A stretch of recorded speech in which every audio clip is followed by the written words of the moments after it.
Hi, I'm Tom. Thank you for buying my audiobook about the culture. I hope that you find it interesting and informative and definitely worth more than you paid for it. So, let's get into it, eh? Forward. This is a book about change, and it's about time. One would have to be both blind and stupid to ignore the perils that humanity currently faces, from uncontrolled population growth to competition for finite resources, to climate change, to the destruction of our environment, to the anti-androgenic chemicals found in our water supplies and responsible for the rapid decline of male fertility. The evidence is as incontrovertible and as inconvenient as gravity. As horrible as these truths are, what is even more shocking is the reason behind the complacency of our political leaders in the face of such overwhelming challenges. They are moribund, incapable of reaching any meaningful agreements to curtail man's impact on our environment and to create a better world. They would rather play for time and hope that the problem goes away, while they argue over pointless and irrelevant minutiae.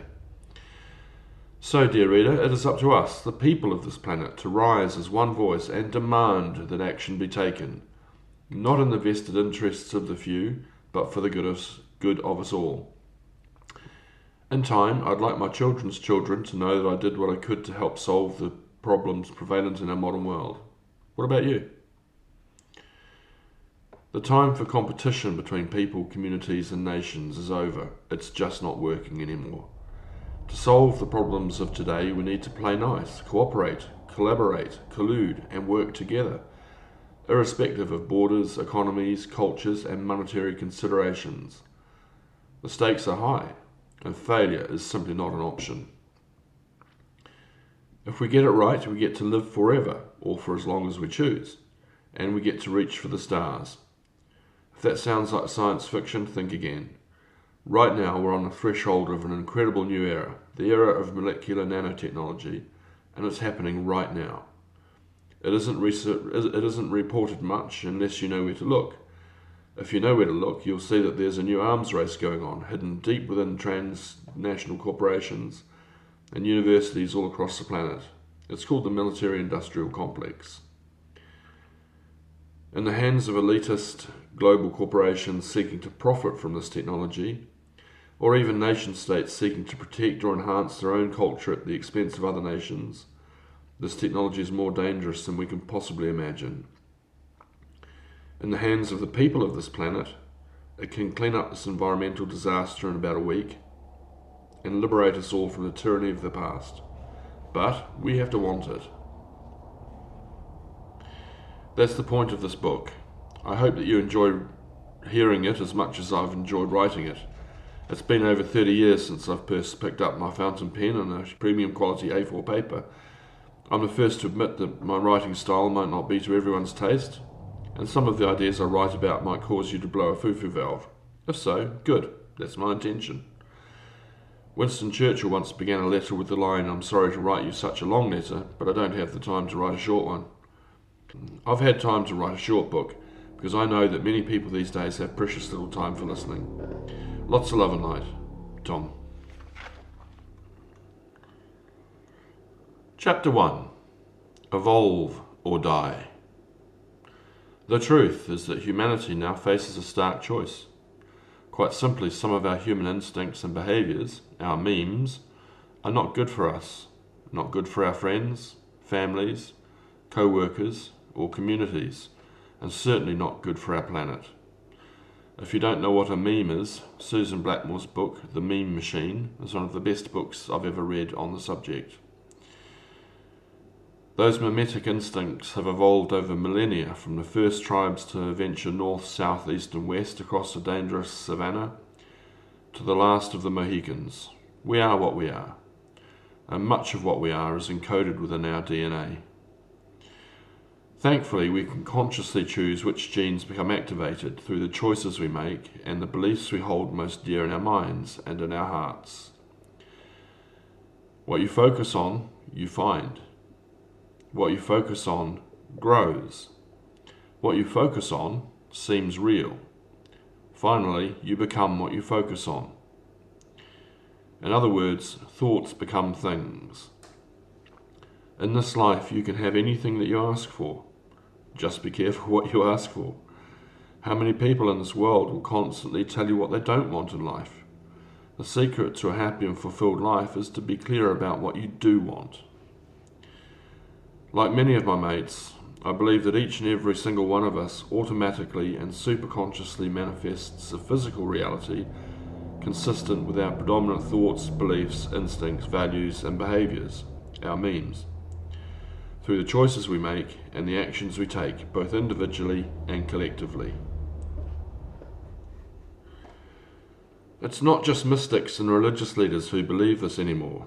It is also the startling conclusion of many leading quantum physicists these days, as they stare into the abyss, that deep down under the covers of reality, there exists a cosmic intelligence that, almost playfully, provides whichever answer the observer is expecting. If they ask a wave question, they get a wave answer. If they ask a particle question, they get a particle answer.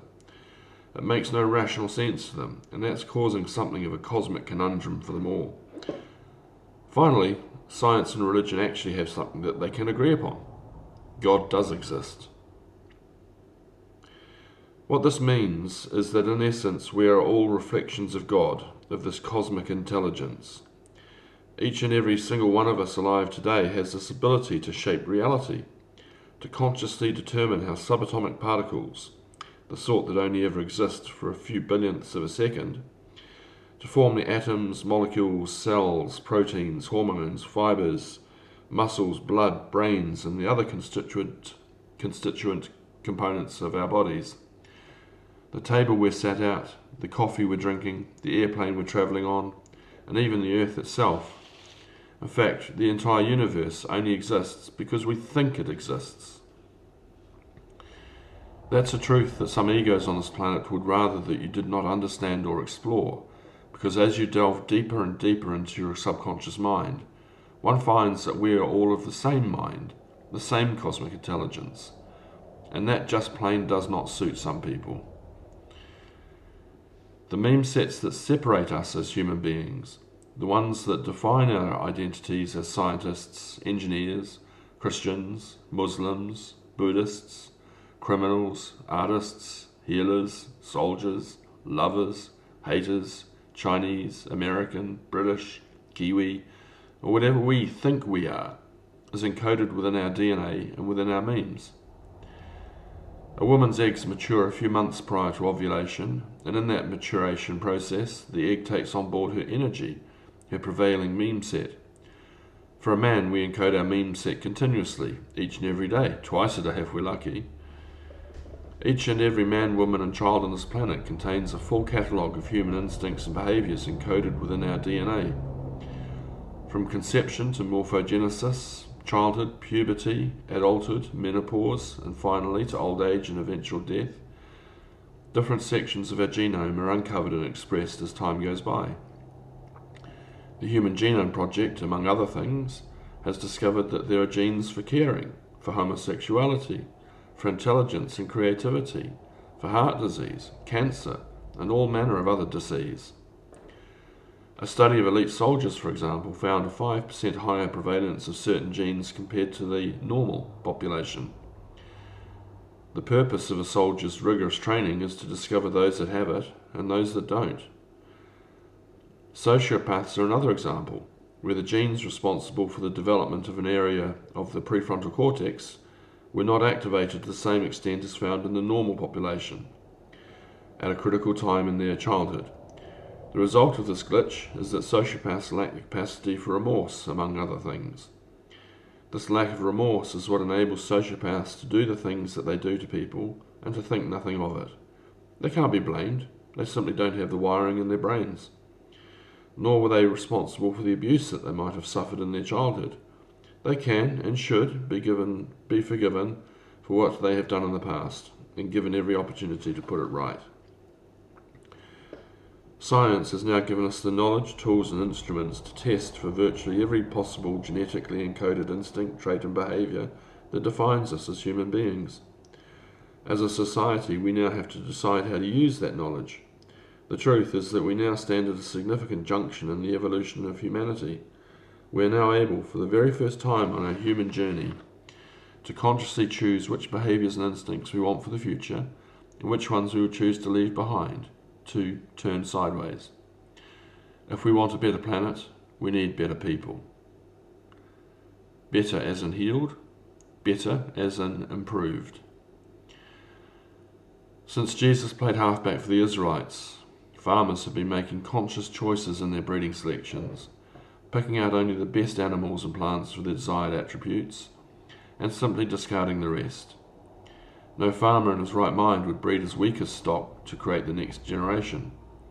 The intelligent thing to do is to select for the strongest, biggest, smartest, least aggressive, and most productive animal or plant. As a species, we can now consciously and collectively decide what sort of future we want for ourselves and for our children's children. The Nazis were infamous for it, with their cruel attempt at exterminating the Jews and breeding a new Aryan Reich with the desired physical traits including blonde hair, blue eyes and nice teeth. Certain elitist groups within the American culture also have a history of the same kind of brutal kind of eugenics, in all likelihood inherited from the Nazis at the end of World War II, one based on vanity, profitability, and the perverted religious dogma of a monotheistic dominator culture, one based on guns, germs, and steel. If you do a Google search for free sperm, you'll find that they can't even give the stuff away these days. Nobody wants it. The Chinese one-child policy was intended, as humanely as possible, to contain exponential population growth, a worthy goal.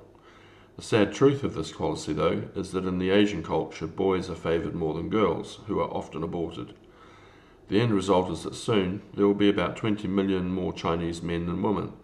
Naturally, the women are going to be attracted to the best of the available men, and not the worst of them. So what will the Chinese do with 20 million lonely, angry, bitter and twisted young men with low intellect and undesired physical characteristics? I hate to say it, but unless something changes very soon, they'll make good foot soldiers as China seeks to secure the resources it needs to fuel its growth. As a global society, exactly how do we politely say to another soul, we're sorry, but your DNA is just not good enough? How about, must be something in the water? The Jewish faith has an elegant and humane solution to removing faulty genes from their culture. When a baby is born, the parents can voluntarily opt to have a blood sample sent to a central laboratory service. Sometime later, a matchmaker, when considering a marriage, can ask that laboratory to confirm whether or not such a coupling would result in any harmful genetic abnormalities. If so, the couple is simply not even introduced to each other. No harm is done, and the end result is that many serious genetic disorders have been virtually eliminated from their culture. I click with that idea. We can no longer rely upon nature taking its course. We're out of time and out of resources. We cannot rely upon our leaders because the elite power players of this world have been infected with some quite nasty memes from the deep, dark depths of human history. They have no interest in solving the problems of this world because they are profiting from the chaos and feeding off of the pain and misery they are causing. It's what floats their boat. The Occupy movement alone proves that our leaders just don't care. Ultimately, they'll send in the troops to protect their vested interests and perverted worldview. So the people of this planet need to make some tough choices if we want to thrive as a species and set our sights on new horizons. That journey begins with an evolution in consciousness, which requires an existential death, the deliberate, conscious and willing desire to evolve beyond one's ego, to let it go. Buddha once said that the answer is written on the front door. A great many Buddhists walk right through that door seeking enlightenment through meditation, prayer, ritual and so forth. Literally translated, Buddha means no man. It means the dissolution of ego, of everything that we thought we were. When this Humpty Dumpty fell off the wall, the truth is, I jumped. When a person evolves beyond ego, there is a stillness, a wonderful stillness, which is the sound of one hand clapping. In that space, one can pick and choose from the fragments of a shattered ego and consciously decide which bits to use and which bits to turn sideways depending upon the circumstances one faces that day or the next. There is great power in being consciously conscious. Quite simply, an evolved mind is an evolutionary advantage. It means that one can consciously choose to be a better lover, a better fighter, a better mother or father, a better king or queen, a better human. Ego creates separation. Separation creates suffering. Suffering destroys ego. It's like a snake eating its own tail. In time, the ego simply disappears. Having an evolved consciousness also means that we can clearly see those egoic behaviours reflected in the mirror of everyone around us. Friends, family, peers, authorities, health workers, criminals, anyone and everyone. And armed with that knowledge, plus a few extra talents and capabilities, we are vastly more capable of dealing with life's various challenges. What's happening in the world today is that many people with this evolutionary advantage are now finding each other. We're here for a reason. We were literally made for it, not by man, but by nature. I know that eugenics is a thorny subject, but they say at the bottom of Pandora's box lays hope. I hope to build a better world. Welcome to the evolution. Chapter 2. My Journey.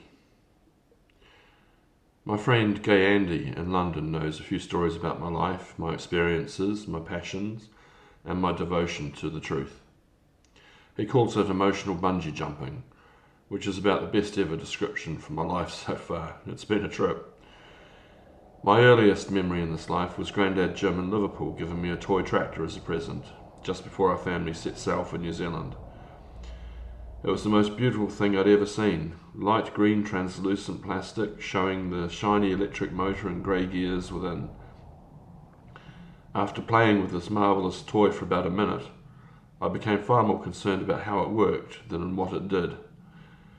I had it in pieces a few seconds later using the only tools I had at the time, brute force and a hard floor. I looked up at Mum and Dad. Both looked horrified. It was an expensive present. There was a lot of shouting, I think. But as I looked at Grandad Jim, he was all smiles. And that made everything okay. Like my grandfather, I'm an engineer by nature. And to this day I still ask every candidate I interview for a position at our company what they did with their Christmas presents when they were 5 years old. The best engineers, in a heartbeat, reply that they took it to bits. Like all good engineers, I get a buzz from figuring out how things work, and then I like to improve them, or fix them so that they never break again. When I have my little eureka moments, it's better than sex. Well, almost better than sex.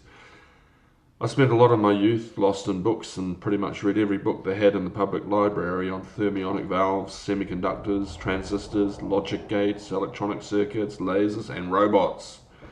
I especially loved science fiction and still do.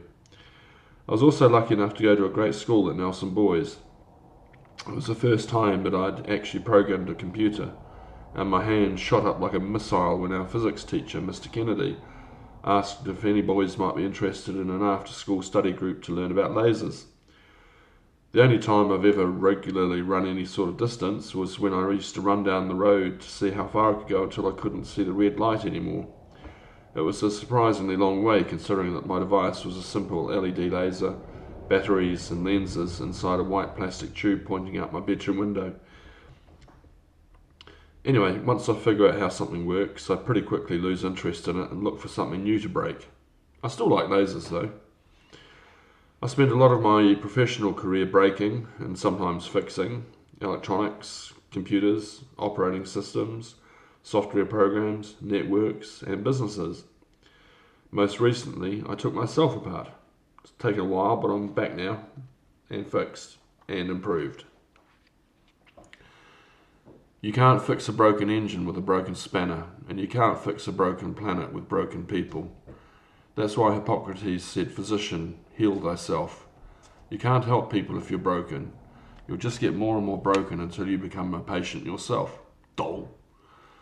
There is one skill that I learned in my earliest days as an electronics engineer called structured fault methodology that I treasure above all others.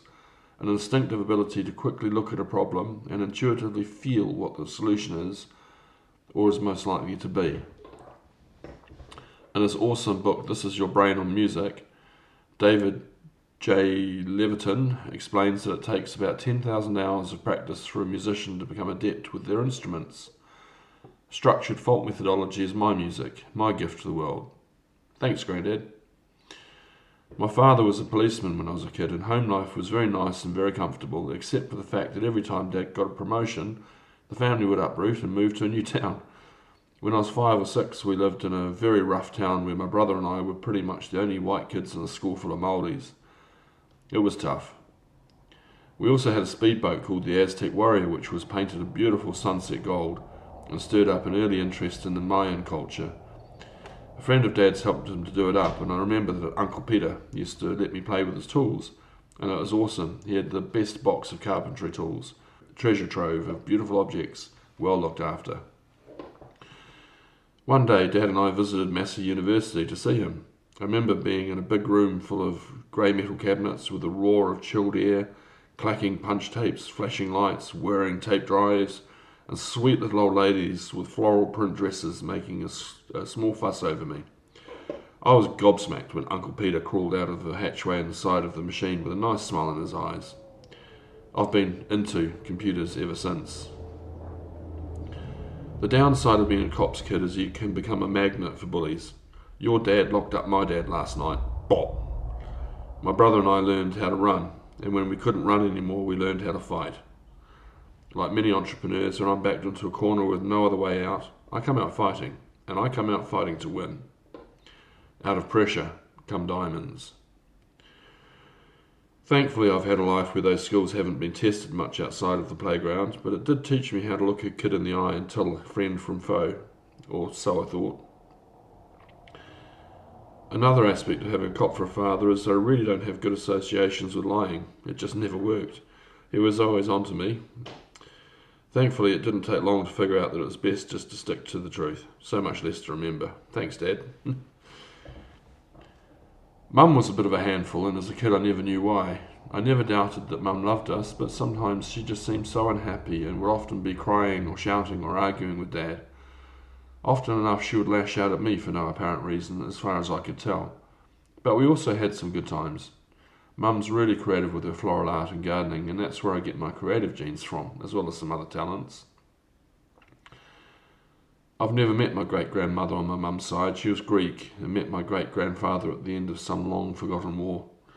I suppose it's where I get my brown eyes and black-brown curly hair from, plus an interest in democracy, Hippocrates, science and philosophy, plus a weird fascination with circles. I went to some really amazing schools. Nelson Boys was my favourite, where Rutherford was also an old boy, famous for splitting the atom. I love the school's motto, Tempus Fugit, time flees. The cadet forces were great fun too, learning to be a soldier. I can't remember ever losing a playground fight there. The captain of the first 15 learned the hard way that I'm a bit stronger than I look. He didn't touch me again, nor did anybody else for that matter. It was also the only time we got to meet any of the girls from down the road, which was pretty much my only interest in the cadets, to be honest. The girls were really nice, friendly and happy. A far cry from many of the girls at other schools I'd been to when I was younger. It's such a shame that they've shut down the Central Institute of Technology, our version of MIT. That was the best school I've ever been to by a country mile. I especially loved the boat races, a drinking competition for singles, sculls, pairs, fours and eights, and coinciding with the Oxford-Cambridge rowing race that was kindly interrupted by a mate earlier this year. It's where all the telecom apprentices used to go for their training before it was given away to the Americans. I had a lot of friends there, friends who weren't afraid to be smart in the playground, and we could let our imaginations run wild. Brian Bloody Brown was my favourite tutor. There's not that many people left on this rock who still know how to multiply and divide in machine code. Anyway, a big thanks for all of my school teachers. You are all amazing. Thank you for teaching me everything that I needed to know about life, love, liberty and freedom. My spiritual journey began when I was about 19 or 20. Mum and Dad had both been on a personal development course with some family friends and pretty much insisted that my brother and I do it too. I'm so glad that we did.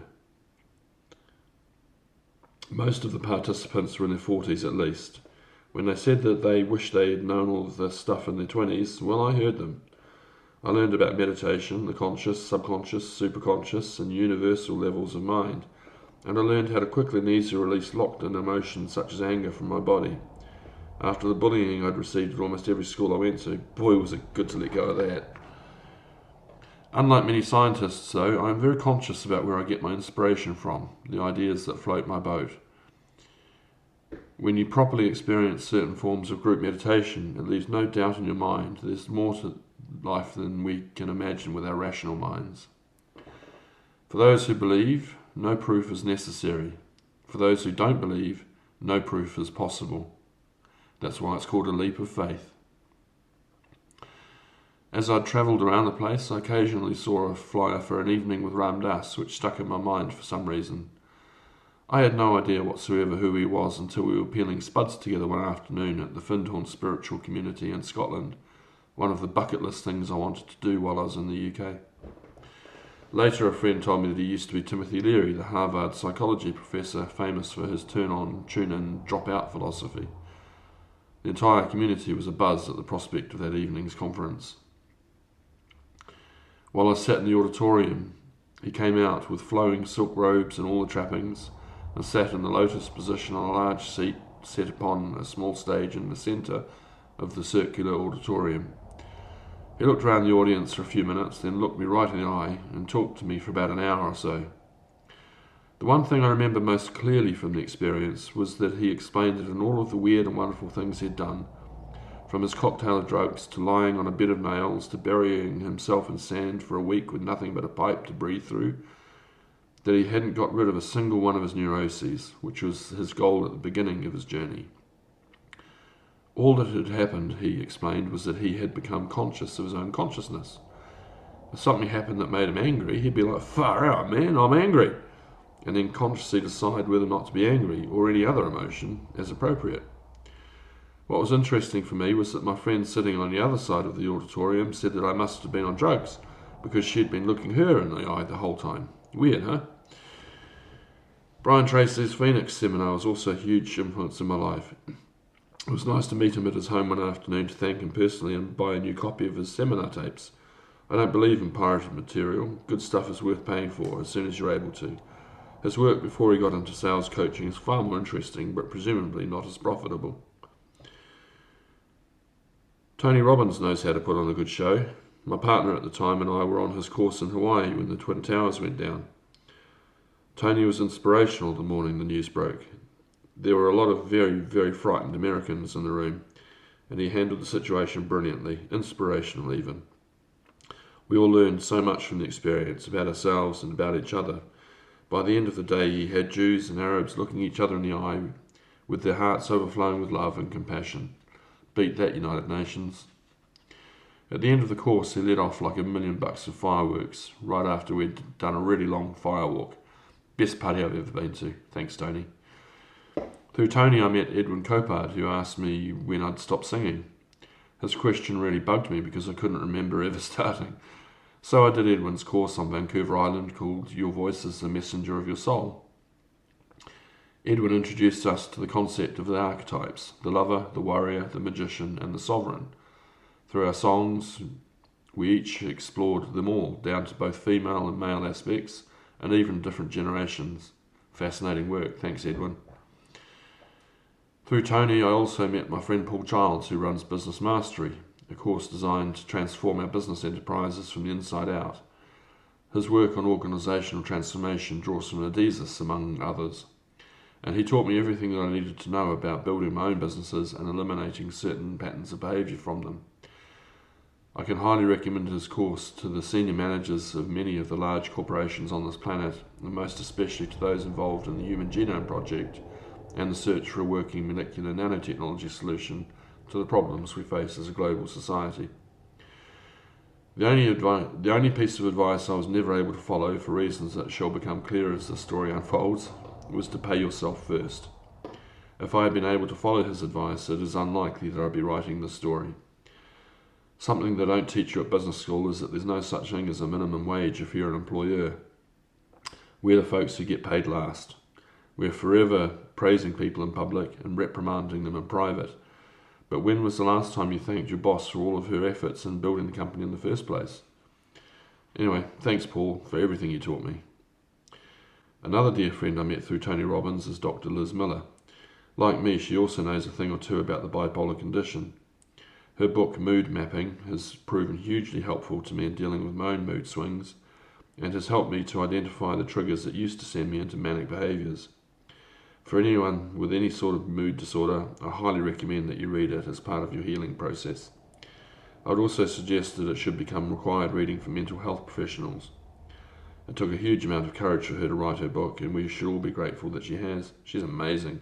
Go Team 15. Anyway, after all my years of various personal development courses and workshops, I agree wholeheartedly with Ram Dass. The best that we can hope for is to properly understand the truth about ourselves, and with that insight, consciously choose who we want to be today.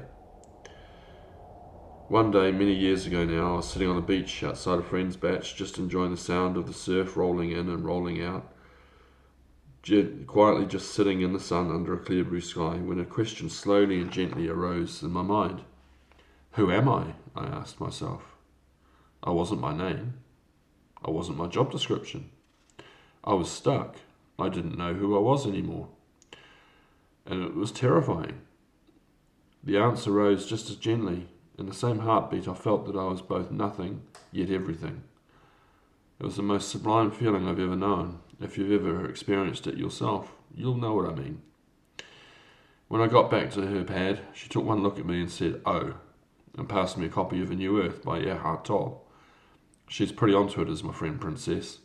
She's also a master practitioner of the Serenity Protocols, a very gentle and powerful healing technique that worked wonders for me.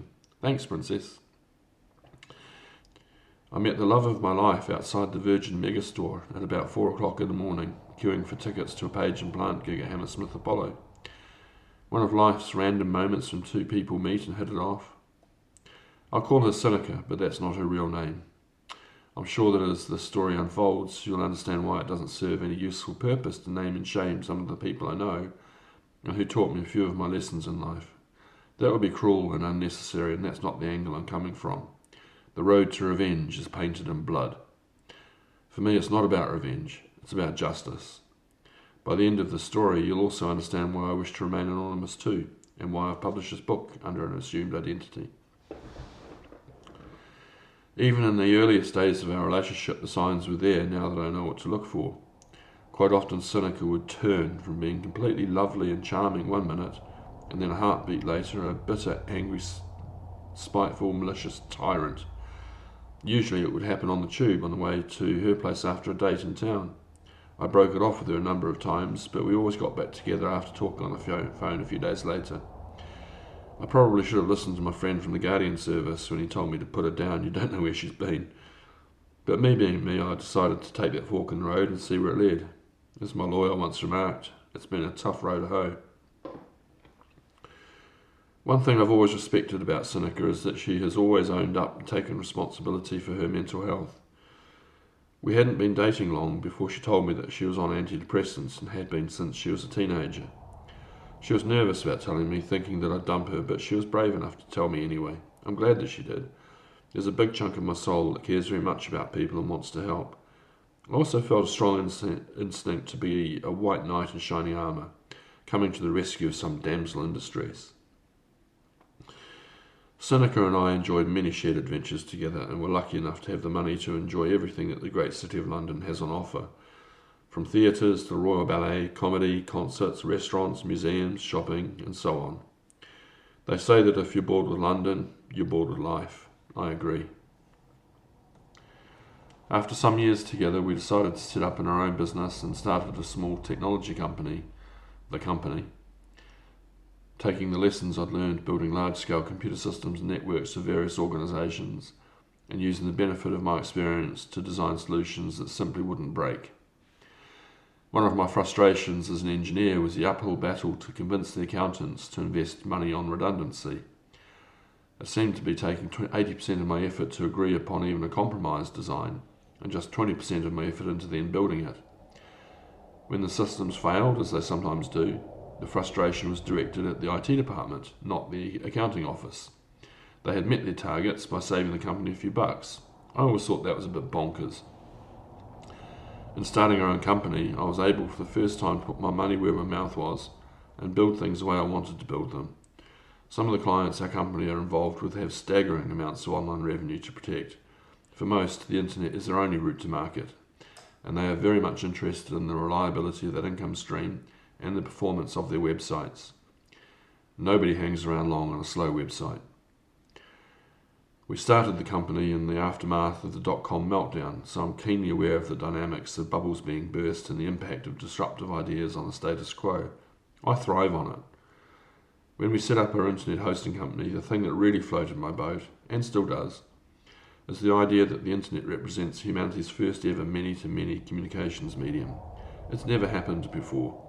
We've all experienced one-to-one communications where we share a pint of homebrew at the end of the day, and one-to-many broadcast communications such as a book, newspaper or radio and television broadcasts. Now we have many people talking to many people, and I think that's amazing. If you watch the documentary Virtual Revolution by Dr. Alex Krotowski, you'll see what I mean. Homo interneticus is evolving. Near the end of the program, she returns to South Korea, which is the most connected nation on the planet. The kids are bright, really bright. They trump the rest of the world in maths and science and other areas, and have learned to cooperate with each other to solve problems. We're going to have to get used to the idea that our kids are going to be quite a lot more intelligent than we are, and that's okay. In fact, that's the whole point of evolution if you think about it. If all kids were more stupid than their parents, we'd be devolving back into cavemen. The other thing that fascinates me about the internet is that a future humanity will know everything that there is to know about us. We're being watched, and it's a family show. It makes sense to be careful what you say and be very careful what you do online these days. You need a good mental firewall. Tidy desks, tidy minds. An old school teacher used to do regular random desk inspections where we had to lift up the tops of our desks to reveal the drawer underneath containing our books and pens and other stuff. Tidy desks, tidy minds, she would say as she went around the classroom, whacking any kids on the knuckles with a ruler if her desks weren't tidy enough. I quickly learned the art of Zen, even at that young age. The big lesson I learned early on as an engineer was that I was getting such an emotional buzz from solving problems that I was unconsciously creating problems to solve. Dog. Nowadays, when I build computer systems, I even line up the screw heads as a final quality control check. It's surprising what a difference such a small thing can make. Everything in the right place. Or as Leonardo da Vinci puts it, simplicity is the ultimate form of sophistication. Probably the most satisfying fault I fixed in my years at Digital Equipment Corporation was when I was seconded to a very large campus facility owned by a massive multinational pharmaceuticals company. Every Tuesday morning at 10 o'clock on the dot, one of the fastest networks on the planet at the time would come to a screeching halt and affect every single user on the campus. The major complication was the network management systems were in-band, meaning that when the fault occurred, it also took out our monitoring systems and left us blind. I probably get it from my dad, who as a policeman was trained to quickly scan a room and take note of what's going on in that space. I tend to notice things and remember where people left the keys a few days ago, that sort of thing. I just kind of know where everything is without consciously having to think about it. Anyway, whenever I went into the machine room, out of the corner of my eye, I noticed there were some cool spectrum analyzer bar graphs dancing away on a couple of Silicon Graphics mainframes to indicate the processing load. During the third outage, I went into the machine room and noticed that all 18 bar graphs on both mainframes were at 100%. I thought. I went to see the sysops guys to find out what jobs were running at the time. It turned out to be a batch job called, appropriately enough, BLAST. It was the first time I'd ever heard of the Human Genome Project. The batch job was the weekly render of their results of their investigations in the previous week, and the temp files were so huge that there just wasn't enough storage space on the mainframes. The system did find a mass storage device on the other side of the campus though, and used the network to its full capacity, storing those temp files on the other side of the network. Job done. I've had an interest in the Human Genome Project ever since. Having spent over 20 years working on that scale of infrastructure for merchant banks, government departments, major utility companies, and global telecoms carriers, I've learned from so many mistakes in design that in time I've learned to design out the things that could contribute to the failure of those complicated infrastructures and to design in the factors that lead to success. I also realised that the computer systems and networks that I designed and built were a reflection of myself and my team's collective experience. Tidy desks, tidy minds again. That's why I used to say to our clients, if you want better networks, get better people. Nowadays this meme has expanded slightly. If we want a better planet, we need better people. As I've progressed through this life of constant and never-ending personal development, I've inherited a very strong sense of duty to contribute to the best of my abilities towards solving the looming environmental crises that we all face. It's one of the core memes of the human potential movement. They say that man is built in God's image. I say that computers are built in man's image. The more I understood about the inner workings of these large and complicated computing systems, the more I understood about myself. The more I understood about myself, the more I understood about other people. It's all about properly understanding how a system works and eliminating the factors that might contribute to the failure of that system, while at the same time ensuring that all of the factors that contribute to its success are all present, monitored, and equally properly maintained. In his book Collapse, Jared Diamond calls it the Anna Karenina principle, after a character in a Tolstoy novel. Things that fail for a multitude of different reasons. Things that succeed for more or less the same reasons. It ain't rocket science, but it does take discipline, passion, experience, and a tidy mind. And sometimes tough choices need to be made. What I loved about being in business was that it can bring out the best in people and the best in myself. What I hate about business is that it can bring out the worst. In the end, it was a relief to leave that world behind. I made the choice to leave the company for the good of the company. Things between me and Seneca were not good. There were a lot of arguments about the silliest of things that just needed to be done, but despite meetings, agreements, minutes, and project plans, nothing was happening. It was like Seneca was a black hole. An agreement to do something was anything but. I always felt that it was taking a Herculean effort to get Seneca to actually agree to a course of action and to stick with it. To this day, her default behaviour when under pressure is to procrastinate, delay, and play for time, even though she knows how upsetting it is for me and for our staff. But she does have an incredible ability to pull things off at the last minute, just before the brown stuff hits the whirly bits. It's happened more times than I care to remember. These are clearly patterns of behaviour that are also very much prevalent in our current political leaders, with regards to climate change and other challenges our species currently faces. With my concern for the planet at the forefront of my mind, the engineer in me became very much interested in understanding that dynamic.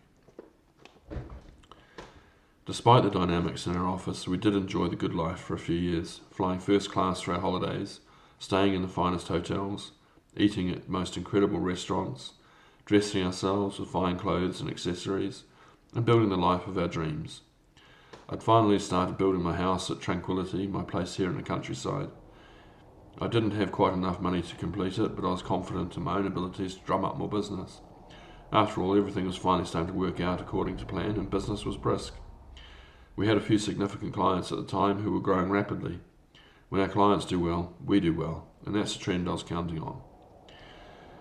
What I did not factor in was a large West London power outage one hot Sunday afternoon, what's called a cascade failure, where one outage causes the next element of the infrastructure to become overloaded and to also fail, a domino effect. One of the 3 emergency power generators at the data centre was offline for maintenance, and the remaining 2 failed soon after being brought online with a cooling problem caused by the failure of some vents to open and a number of tenants in the building oversubscribing their power budgets. The generators simply couldn't cope and shut down automatically after only a few minutes of operation. If you think it's expensive to get it right, try getting it wrong. Computer systems simply don't run without power. It's a very spooky feeling being in a large-scale industrial data centre with no lights, no bleeps, no whirs, just shadows and silence like a ghost town. I spoke at a large conference sometime later and asked if anybody in the audience knows what it's like to be in that situation. Not a single hand went up. I held a £20 note up in front of the microphone, ripped it in half and said keep going until about 2 years after the power comes back on. It's an incredibly painful experience in the back pocket. What I am proud of though is that when it really mattered, my ideas, my designs worked. We had all of our clients back online less than an hour after power was restored, with only a couple of minor faults to resolve the following morning. Days later, other tenants in the building were still scrambling to get their infrastructure back online properly. The specific idea that helped us is called our Black Start Manual, a set of processes and procedures that we hoped we would never have to invoke, but when it mattered, it worked. Sadly though, we lost a couple of major VC-backed clients as a result of the power outage. We just couldn't justify the premium prices we were charging for reliability and performance to these vulture capitalists, the ones who understand the cost of everything and the value of nothing. They're not nice people to deal with. They fight like bastards over every penny because they are incentivised on the future value of the companies they acquire.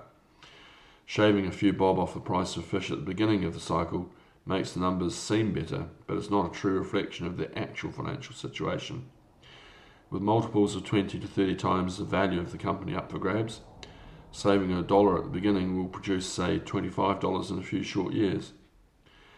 Sadly, there are a lot more people waiting in the wings to help businesses that are struggling than there are people to help them get started in the first place. On a bigger scale, you can understand why so many entrepreneurs these days are loath to set up new businesses. The coin always comes with strings attached. If young people want jobs, we have to fix the maths of capitalism first. We also lost our entire sales pipeline for that year just after a large and expensive trade show. Our whole sales pitch revolved around 5 nines reliability, and we were offline for about 6 hours in an industry where even a few minutes is unacceptable. Another factor that I hadn't considered was the builder I'd chosen to build my home back in New Zealand wasn't exactly being honest with me while I was away. I got through the legal battle and won the case, but it cost me all of my savings and it put a huge financial strain on the business to get through that harsh lesson in life. Just after they lost the case, they simply collapsed their company and started a new one the next day. I was unable to recover any costs or any of the remaining materials in their possession, even though I'd won the case. That sucked, but I have faith that karma will bite them soon enough. The con is that the first thing they do is remove your ability to mount a defence, and then they lie, cheat, steal, play for time, claim that they can't receive documents, etc. and so forth. Anyway, I was just happy to have gotten through the aftermath of that power outage and defeating the Beagle Boys. I got the good news a few hours before the Anzac Day Dawn Parade. This iconic day always reminds me of how fortunate I am to have lived a life where I've never had to go to war. As I sat quietly on a bank at the Mount, I had a few tears in my eyes as I reflected on the sacrifices that so many men and women before me had made, putting their lives on the line for something they believed in. As I meditated upon the reality of war, I was completely blown away by a beautiful Spitfire flying overhead with a wonderful, majestic roar. I've always had a thing for Spitfires. If it wasn't for the Spitfire, we'd all be speaking German. Anyway, Seneca once bought me an IWC Mark 15 Spitfire watch, which I loved very much until it broke down. I was gutted. I hate it when clocks go out of sync. Anyway, I called Seneca to let her know the good news. I'll never forget the vehemence in her voice when she said, "It's all right for you, you're happy." For me, that eureka moment was like a deep stab wound in my soul. That was when I realised that the pattern of behaviour that I'd seen her running with her sister was also being directed at me. It really sat me on my ass, realising that the woman I loved with all my heart was jealous of my happiness. So much so that she couldn't help but to attempt to destroy it. It also dawned on me that she didn't have my best interests at heart, that she had her own plan, her own agenda, and that I was just a pawn in that plan. I can't say that I'm blameless. I've made my fair share of mistakes, and I like to think that I've learned something every time and tried my best not to repeat the same mistake. But still, I was getting savaged by Seneca often enough to horrify me. I did notice that just as in the early days of our relationship, the arguments usually started in a taxi on the way home after a lovely evening in town, which is what confused the heck out of me. I'd be quite happy and content, relaxing as I watched London go by, and sitting beside the love of my life. And then it would start again. For no apparent reason that I could fathom, Seneca would turn quite nasty and start picking a fight with me. One time after watching Moby play Don't Hurt Me This Way at the South Bank Centre, I got so fed up with it that I told her that if we had one more argument in a taxi on the way home, in the future I would take the tube and travel separately. As I said before, though, I do respect that Seneca takes responsibility for her mental health and her behaviours. We no longer argue in the back of taxis. Red wine was another trigger that we both identified. Seneca has hardly touched a drop since. Being hungry was yet another trigger. If she didn't eat properly, even for a short time, she could get extremely cranky. It took a bit of conscious effort, but we finally found a way to actually enjoy shopping together in the West End and get home relaxed, happy, content, no arguments. It did always confuse me, though, that when Seneca occasionally ran out of her antidepressant medication, she didn't exactly get depressed. She got more and more tyrannical, angry, and out of control. Meantime, I had to pretend that everything was okay and get on with building our business. It was difficult.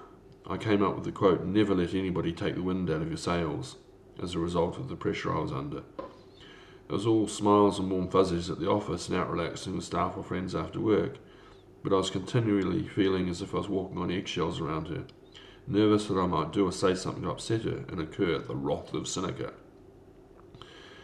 I just couldn't stand the toxic emotions and vicious temper tantrums and ended up spending more and more time at Tranquility licking my wounds and wondering what the hell was going wrong with my life. I was in New Zealand when Seneca confessed that she'd been seeing an ex-boyfriend from university. My reaction surprised me. Rather than being jealous or upset, I was actually incredibly turned on by the idea of Seneca being with another man. I couldn't sleep that night, my head full of lewd fantasies and my hand full of the biggest boner I'd had since I was a teenager. People who are into polyamory call it compersion, finding joy in your partner's happiness. I click with that. There's nothing I enjoy more than seeing someone I love happily lost in total ecstasy. If you don't click with that idea, just consider this. There are as many ways to love as there are moments in time. When I returned to London, Seneca, Colin, and I enjoyed a very pleasant polyamorous relationship for a while. He was actually quite a nice bloke, and it was good to talk with someone who was also part of the dynamic. He incurred the wrath of Seneca quite a few times too. The sex was mind-blowing. We shared some experiences that taught me more about evolutionary psychology than any textbook I've ever read on the subject. Cheers, Colin. At the time, more than anything else, I wanted a family, and Seneca had laid down her terms and conditions.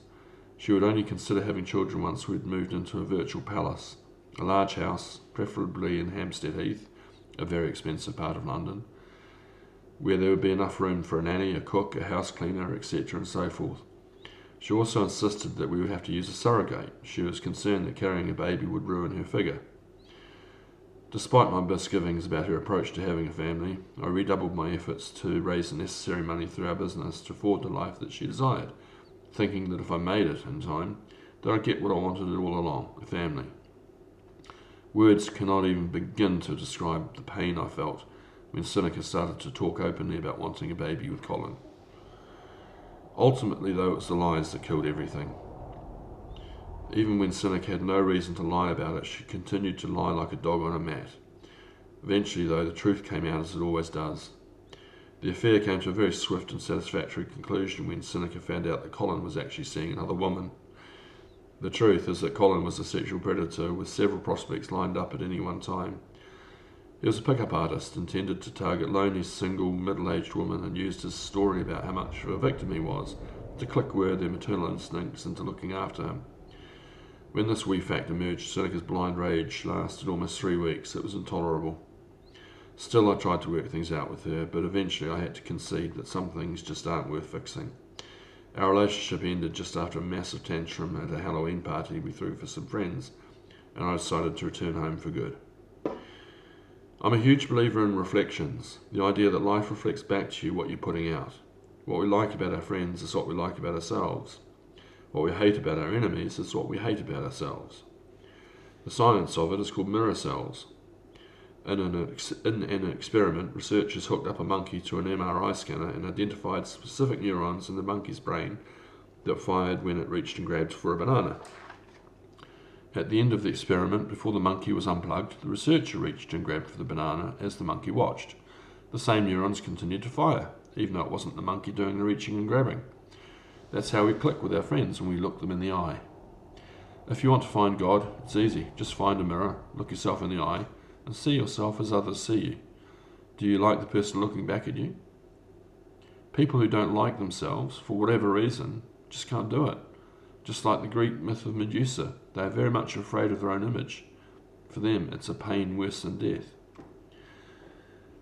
For years, Seneca and her sister would complain regularly about the effect that their father's new partner was having on him. When I met her once, she seemed pleasant enough, but I could see a coldness in her eyes that was a little unsettling. The effect that she was having on their father pretty much reflected the effect that Seneca was having on me, so I became very much interested in what was going on. We once had front row seats to Madame de Sade with Dame Judi Dench in the lead role. Her performance, as it was in Notes in a Scandal, was breathtaking. She had the same coldness in her eyes as Seneca when she was all fired up. One time, Seneca's sister described her father's partner as being a fucking sociopath, which was a new word for me and it stuck in my mind. Some months later, I was back in New Zealand, remembered the conversation, and looked it up in the dictionary. Interestingly, it wasn't listed even in quite a comprehensive dictionary. I did find another interesting word though, spitfire, a woman or girl who is quick to anger. I had a good chuckle about that while looking at my watch and imagining the annual review committee debating the definition, and forgot all about sociopaths for a while. At the time, I was under the most extreme financial pressure that you can imagine as Seneca continued to play her games with regard to our graceful exit agreement, which in the end took over 2 years to properly execute. The result was that at times I didn't even have enough money for food and lived on avocados from the orchard, muesli, and the generosity of friends with gifts of food, herbs and homebrew. Eventually something broke and I blew a fuse. I had what's called a manic episode, which is a hallmark symptom of bipolar disorder. I had the acuity to sense that something wasn't right between my ears, and my thoughts were spiralling out of control, crashing into one another and getting all jumbled up. The urge to leave this body and join my mates was intense, and I hadn't slept well for many nights. When I did occasionally fall into the abyss, in my dreams I died many times, more times than I care to remember. One morning I watched the sun rise from behind the mount, the sky filled with fluffy, bright gold, orange and purple clouds, listening to Nina Simone playing Feeling Good. In that moment I decided that life is for living, and I decided to stay here and make something good come out of all the crap I'd been through. I knew that I needed help, and I put my hand up and asked for it. A trusted friend was with me very soon, and a few hours later I was on Ward 17 and in good hands. I have the utmost respect for the system and processes that got me there. When it mattered, it worked. That experience was one of the most enlightening of my life. As Princess recently reminded me, it wasn't a breakdown, it was a breakthrough. I got through it by being honest with myself, asking for help and meaning it, and by graciously accepting the help and love of friends and professionals. To each and every one of you, thanks from the bottom of my heart. You all know who you are and what you've done for me on my journey. I'll love you until the end of time. One of the most difficult things I saw was just how much some of the other patients would lash out at the nursing staff, who out of love and kindness were only doing their very best to help their fellow man. It's a sickness, a disease. If you get nothing else from my book, I hope you get to this point. It's okay to ask for help. We all need it from time to time.